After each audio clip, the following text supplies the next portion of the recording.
Hey guys, I'm back again, and I'm here to do the Mookse and Gripes bucket list tag. Okay, now you know I'm back if I'm doing tags, because you know me and tags is like, not so much. But I decided to go along and do this one. It is an original tag from Shawn The Book Maniac. If you're not watching Shawn, you should, because he's a hoot. He is a hoot. And I was tagged by the lovely Karen from RunwrightReads Reads.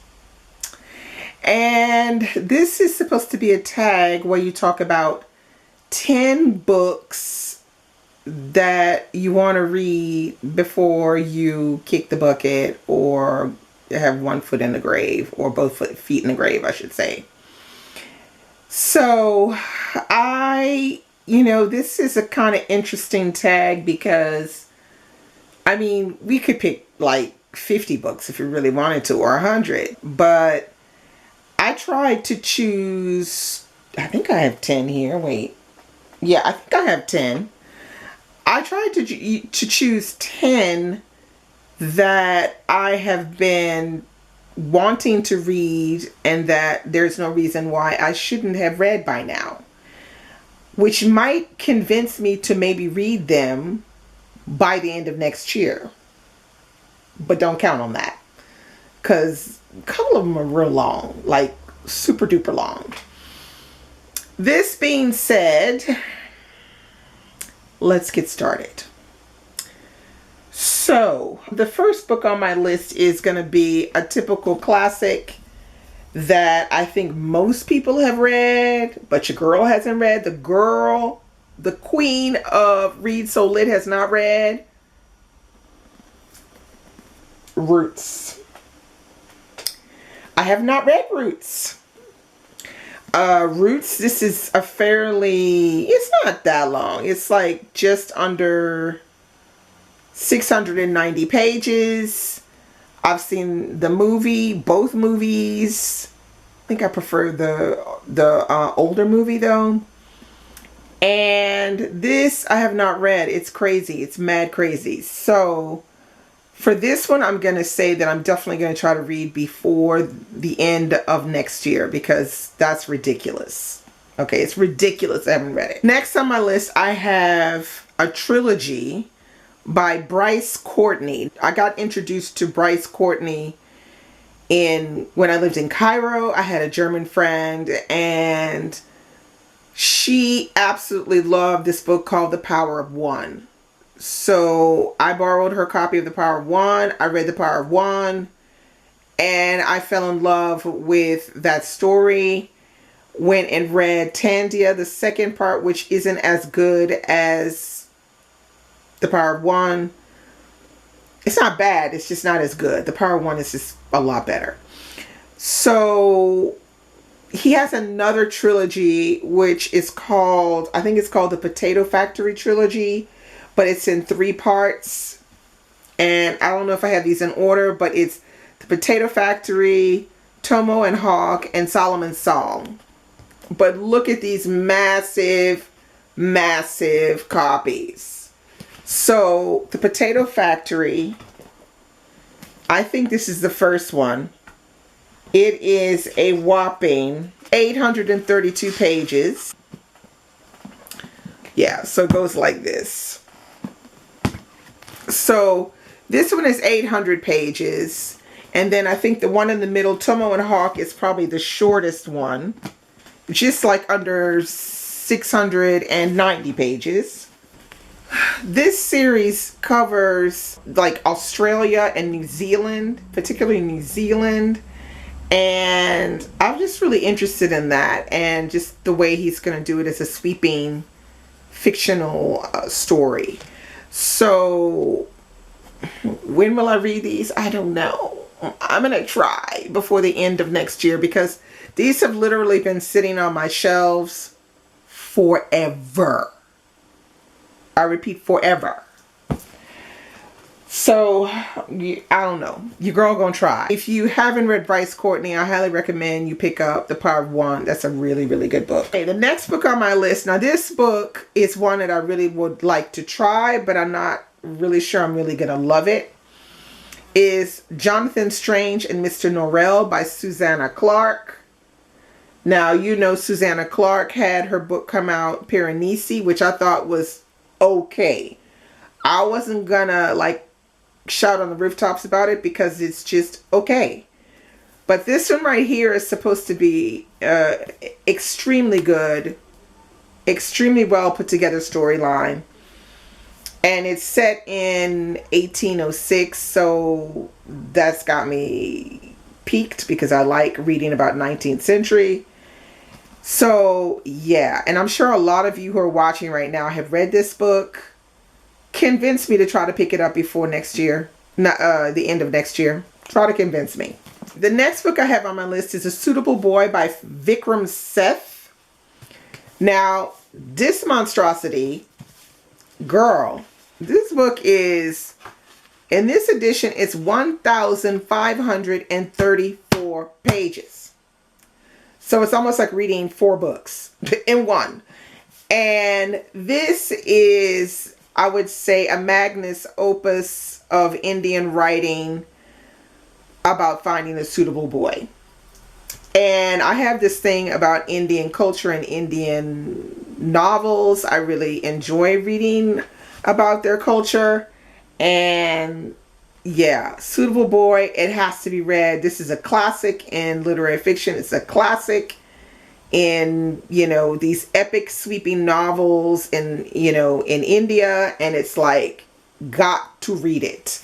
Now, I was thinking about maybe doing this as a read-along book over 2 months, but I gave up on that because I feel like it's way too long and people are really going to become disinterested and drop out. And, you know, although I know this is the kind of book that should be read in a group setting or with a, you know, even if it's just only 4 or 5 people, but 4 or 5 people that want to hang in there with it because it is huge.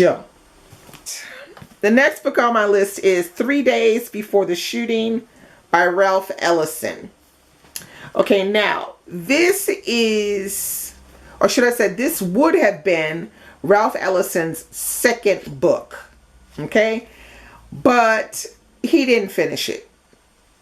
He didn't finish it, but look how big it is.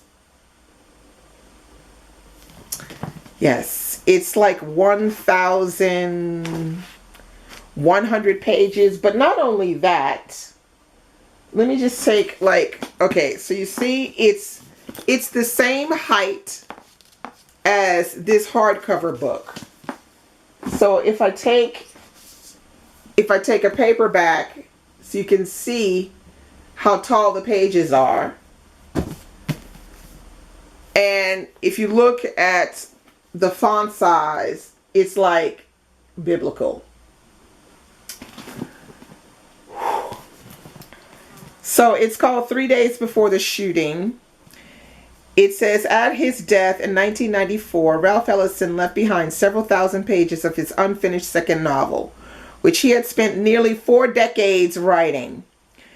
5 years later, Random House published Juneteenth, drawn from the central narrative of Ellison's epic work in progress. 3 Days Before the Shooting gathers in one volume all the parts of that planned opus, including 3 major sequences never before published. Set in the frame of a deathbed vigil, the story is a gripping multi-generational saga centered on the assassination of a controversial race-baiting U.S. senator who's being tended to by an elderly black jazz musician turned preacher. Presented in their unexpurgated provisional state, the narrative sequences brim with humor and tension, composed in Ellison's magical jazz-inspired prose style. Beyond its compelling narratives, 3 Days Before the Shooting is perhaps most notable for its extraordinary insight into the creative process of one of this country's greatest writers and an essential, fascinating piece of Ralph Ellison's legacy. So yeah, this is something that has also been on my shelf for a damn minute, but you can see why. Because to read this, I'm going to have to really get it together, you know, because it's not something light. Next on my list, I have We That Are Young by Priti Tanija. Okay, this is an Indian novel, but it is sort of like a modern day adaptation of King Lear.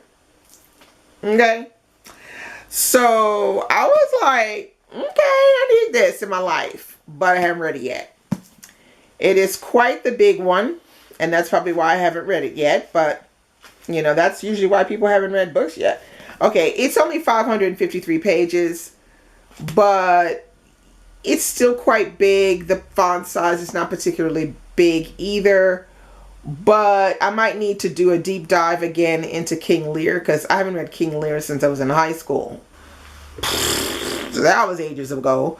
But I might need to do a deep dive into King Lear and then try to pick this up and see what it's all about. I haven't heard anyone or seen anyone talk about this one, but that's okay. You know how your girl rolls. I don't wait for other people to tell me what to read. I just kind of go out there and try to, you know, grab it and see what's happening. So that might be something that could be doable for next year for sure. Next on my list, here again, another Indian novel. This one is called Sacred Games by Vikram Chandra. Okay, now this is the underworld of Mumbai.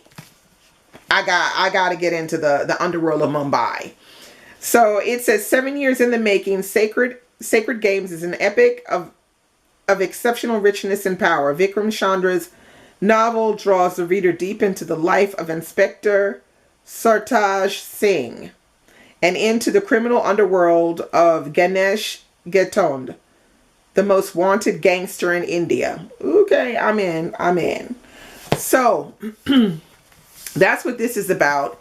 It's quite a long novel. It even has in the back, it has a glossary for the different words that are in Hindu or in the back. This is like a 900-page novel. This is hardcover and it's huge. You know, it's just as big as this other one, you know. So this is one as well that I would like to somehow pick up pretty soon, because I've been putting it on my TBR list of big books to read, and it's just been going down the list. I haven't been able to get to this one just yet, but that's okay. I feel like, you know, you just have to jump in and make it work. But this is a beautiful edition. I absolutely love this edition. It's just got a red hardback cover. And I love, okay, there's a picture of the author. And I love these deckled edges. Ooh, can you see my deckled edges? I love that. Anyway, so this has all of the makings to be a really engrossing, epic, sweeping, you know, gangster novel, Indian gangster novel. Yeah. Sacred Games. And the last book on my list is, and this is on a lot of people's list who read literary fiction, usually have this one on their list. Now, you know, I'm not really committing to this book ever, because this is a kind of book that I'm afraid that it's either going to go well or it's going to go badly. And that is this one right here, which is called David Foster Wallace, Infinite Jest. Yeah, you know, this one, just massive. I still don't know if I'm ever going to want to pick this one up. It's 1,075 pages, but get the font size. Like, for real? It's biblical, this font size. Ooh, I mean, now I don't know, because I get a lot of people saying, oh yeah, they really like this book. It's just the best thing since sliced bread.